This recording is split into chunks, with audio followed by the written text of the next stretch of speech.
The champagne flowed freely at the grand opening of Signature, Boston's newest upscale restaurant. My husband David beamed at the gathered crowd, his arm casually draped around his business partner Jessica's waist. They looked perfect together, both in crisp chef whites, both glowing with success. "None of this would have been possible without my wonderful wife Stuffy," David announced, raising his glass in my direction. "Her grandmother's inheritance made our dream a reality." Our dream. I tried not to laugh at the irony as I sipped my champagne from my corner table. The dream had certainly come true, just not for me. My name is Sophie Marshall, and at 35, I was watching my husband celebrate opening a restaurant with my inheritance money and his mistress. What they didn't know was that in exactly 72 hours, everything would change. "The food is amazing," one of the guests gushed to David. "You and Jessica make such a great team." I caught Jessica's smug smile. At 28, she was everything I apparently wasn't: young, exciting, passionate about the culinary arts. She and David had met at the cooking school where he taught weekend classes. Their affair had started 6 months ago, though they thought I didn't know. My phone buzzed quietly, a text from Marcus, my grandmother's lawyer. "Everything's set for Monday. Are you sure you want to wait?" I typed back quickly. "Yes. Let them have their moment. It will make Monday more interesting." 3 months ago, I discovered the affair in the most cliché way possible. Lipstick on his collar, late nights at work, mysterious text messages. But what really caught my attention were the bank transfers. Large sums moving from our joint account, money from my grandmother's inheritance, into a new business account. When I confronted David, he'd spun a beautiful story about wanting to surprise me with his dream restaurant. He'd been so convincing, so passionate about finally pursuing his culinary ambitions. I almost believed him. Then I found the business partnership agreement. Equal ownership between David and Jessica, with me nowhere in sight. They were using my inheritance to build their future together. What they didn't know was that I'd already spoken to Marcus about my grandmother's will. The inheritance came with strict conditions. Conditions I'd kept to myself when the money first arrived. "Sophie," David called out, interrupting my thoughts. "Come join us for photos." I plastered on a smile and walked over, letting him pull me close. His cologne mixed with Jessica's perfume made my stomach turn. "We did it, honey," he whispered, his breath heavy with champagne. Everything we talked about, the restaurant, the future, all of it. I thought about the future he'd actually planned. The divorce papers I found hidden in his desk, ready to be filed once the restaurant was established, once he'd secured his new life with my money and his young girlfriend. "I'm so proud of you," I said, meaning none of it. Jessica chimed in, her voice syrupy sweet. "Sophie, you have to try the creme brulee." I perfected the recipe myself. Of course she had, just like she helped perfect every aspect of my husband and this restaurant. I watched them exchange a quick glance, probably thinking they were being subtle. My phone buzzed again. Another message from Marcus. "Final paperwork filed with the court. Everything's ready."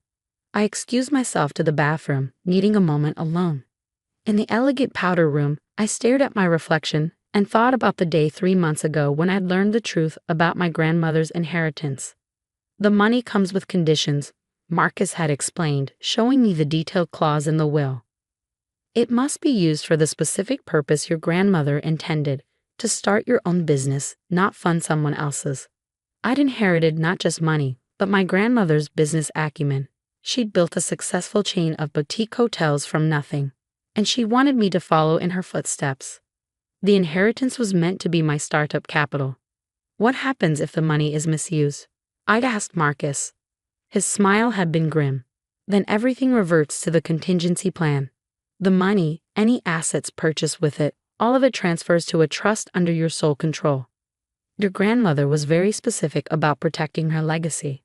I kept this information to myself, watching as David and Jessica planned their perfect restaurant.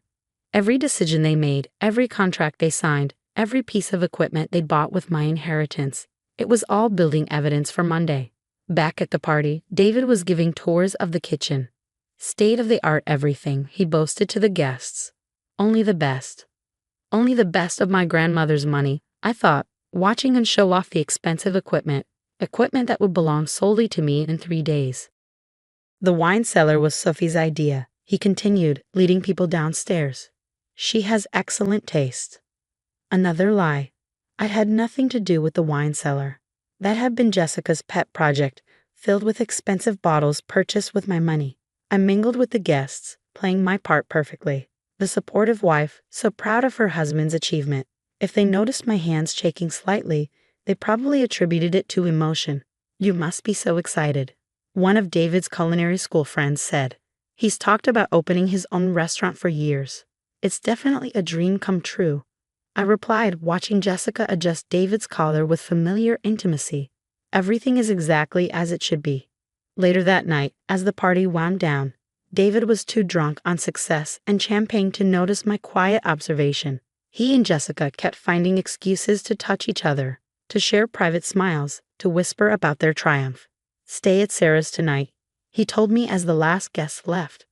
Jessica and I need to prep for tomorrow's official opening. Sarah was my best friend and the only person besides Marcus who knew the truth. She'd been the one to help me gather evidence of their affair, to document every misused dollar of my inheritance. Of course, I said, gathering my things. You two have so much to do. Jessica smiled triumphantly, already making herself at home in what she thought would be her kitchen. Don't worry, Sophie. We've got everything under control. I thought about Monday morning when they'd learn about the inheritance clause, when they discover that everything they'd built with my money legally belonged to me. I'm sure you do, I said, heading for the door. Everything's perfect. Monday morning arrived with perfect clarity. I sat in Marcus's office, watching the clock tick toward 10 a.m. David and Jessica would be at Signature, probably still basking in the success of their opening weekend. The court documents have been served to the restaurant, Marcus said, checking his phone. They should be receiving them any moment. I nodded, thinking about the security cameras we'd had installed. I wanted to see their faces when they realized what was happening. Right on cue, my phone started buzzing, David's name flashing on the screen. I declined the call, watching as text messages began flooding in. What the hell is this? Sophie, answer your phone. You can't do this to us. Should we head over? Marcus asked, gathering the paperwork we'd need. Let them panic for a bit longer, I replied, remembering all the nights I'd spent crying over their betrayal. They made me wait. It's their turn now. When we arrived at Signature 30 minutes later, the scene was exactly as I'd expected. David was pacing in the dining room, his chef whites wrinkled, his face red with anger. Jessica sat at the bar, frantically calling someone, probably her lawyer. What is this? David demanded as soon as I walked in, waving the court documents. Some kind of joke? No joke, I said calmly, setting my bag down. Just the terms of my grandmother's inheritance finally being enforced. You can't just take the restaurant, Jessica interjected, her usual poise cracking. We're equal partners. We have contracts. Actually, Marcus stepped forward. All contracts signed using funds from Sophie's inheritance are now void. The money was never meant for this purpose, and its misuse triggers the reversion clause. David's face paled. Reversion clause. My grandmother left me the money to start my own business, I explained, running my hand along the expensive bar they'd installed. Not to fund my husband's restaurant with his mistress. Jessica's sharp intake of breath told me they hadn't expected me to know about the affair. How long have you known? David asked quietly. Long enough to document everything, I replied. The affair of the misused funds, the plans to divorce me once the restaurant was established. I have it all. This is ridiculous, Jessica snapped, standing up. We built this place. We created the menu, hired the staff, designed everything. With my money, I reminded her. Money that came with conditions that have been violated. As of this morning, Signature belongs solely to me. David slumped into a chair, the reality of the situation finally hitting him. All our work, everything we planned. Like your plans to divorce me. I pulled out the papers I'd found in his desk. Were you going to wait until after the restaurant's first successful quarter, or were you timing it with moving in with Jessica? Jessica's head snapped up. You said she didn't know about that. He says a lot of things, I told her. But here's what's true.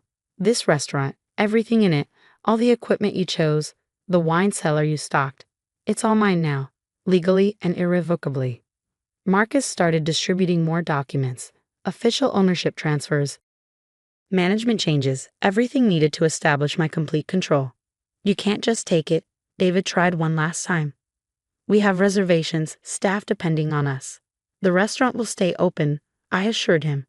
Just under new management, my management. And us? Jessica asked, her voice small. You're both fired, I said simply. Though I'm sure you'll land on your feet. You make such a great team after all. David stood up suddenly, anger replacing his shock. This was your plan all along, wasn't it? Let us build everything, then swoop in and take it. No, David. This was your plan. Take my inheritance, build a life with your girlfriend, then discard me. I just decided to write a different ending. The next hour was a blur of legal terminology and barely contained emotions. Marcus supervised as they gathered their personal belongings, ensuring they didn't take anything purchased with my money. The apartment too? David asked as he read through the documents. You're taking our home. My home? I corrected him. Purchased with inheritance money, therefore part of the trust now. You can stay with Jessica. I hear her place is cozy. Jessica's face crumpled at that. Her studio apartment was a far cry from the luxury condo she'd been planning to share with David. As they prepared to leave, David tried one last appeal. Sophie, please, we can work something out. I'll break it off with Jessica. We can run the restaurant together. That would have been a good offer 3 months ago, I said. Before I found the divorce papers. Before I watched you build this place with her. Now it's too late. After they left, I walked through the restaurant, my restaurant now. Every detail they'd chosen, every expensive fixture they'd installed, was a testament to their arrogance. They'd been so confident in their plan that they'd never questioned where the money came from or what conditions it carried. My phone buzzed. A message from Sarah. Is it done? It's done, I replied. The restaurant is mine. They're gone. Over the next few weeks, Signature underwent a transformation. I kept the basic concept but refined it, adding my own touch to the menu and decor. The staff, relieved to be free of David and Jessica's drama, embraced the changes. David tried legal action, of course. But Marcus had made sure everything was airtight. The inheritance clause was clear, the evidence of misuse overwhelming. Jessica disappeared from the scene quickly, moving to New York when she realized David couldn't provide the lifestyle he promised. Last I heard, she was working as a line cook in a chain restaurant. 6 months later, Signature was thriving under my leadership. The irony wasn't lost on me. David and Jessica had inadvertently helped me fulfill my grandmother's wish. I was finally running my own successful business. One evening, as I was reviewing the books in my office, formerly David's office, Sarah stopped by. You know what's funny, she said, settling into a chair. If they hadn't tried to deceive you, if David had been honest about wanting to open a restaurant, you probably would have helped him anyway. Probably, I agreed. But they chose deception. They thought I was too naive to notice, too weak to fight back. Their mistake, Sarah said, raising her glass in a toast, to underestimating you. I thought about my grandmother, how she built her business empire through smart decisions and careful planning. How she protected her legacy with that clever clause in her will. She would have appreciated how things turned out. A year after the takeover, I received a letter from David. He was working as a sous chef in Chicago, humbled by his fall from grace. I understand now, he wrote, why I threw away, not just our marriage, but your trust. You deserve better. I filed the letter away without responding. He was right, I had deserved better, and I made sure I got it. Signature became known not just for its food, but for its story. People loved hearing about how the betrayed wife turned the tables on her cheating husband and his mistress. Some called it revenge, but I saw it differently. It was justice, served at exactly the right temperature. Every now and then, I catch glimpses of my grandmother in the mirrors that line the restaurant's walls. Not her reflection, but her spirit. In the way I run the business, in the decisions I make, in the strength I found when I needed it most. David and Jessica had tried to build their dream on my inheritance, never realizing they were actually building mine. Sometimes the best revenge isn't just about winning. It's about turning someone else's betrayal into your own triumph.